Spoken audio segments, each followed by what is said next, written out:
अस्सलाम वालेकुम जी। तुहाडा अपना वीर आसिफ खान नाल मारूफ गुड्डू पठान कबड्डी का एक सदा लैके आए। 29 तारीख ਨੂੰ चकड़ाली शरीफ मैच हो रहा और आस्थाने आलिया रजवान पीरजादा साहब उन्हें इनवाइट किया, गोगा उस्ताद और इनवाइट किया। बड़े मोहसन वीर हैं अपने ते रजवान पीरजादा साहब परेशान नहीं होना इंशाअल्लाह। पूरा जिला मंडी बहाउलदीन तुसां नाल ताबेदार है और पूरा मंडी बहाउलदीन ही आसी ते गोगा उस्ताद जी तुसां अगर मुहब्बत की तो असीं भी इंशाअल्लाह मुहब्बत करसां।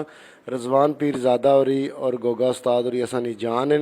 पप्पू उस्ताद और राजा खालद साहब ऐन असां भरा लेकिन मुखालफ टीम बनाते पे अपना फुल जोर लाओ जनाब।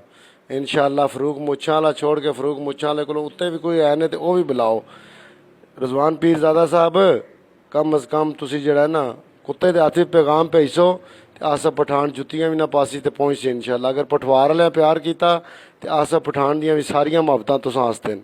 अल्लाह हाफिज़ जी।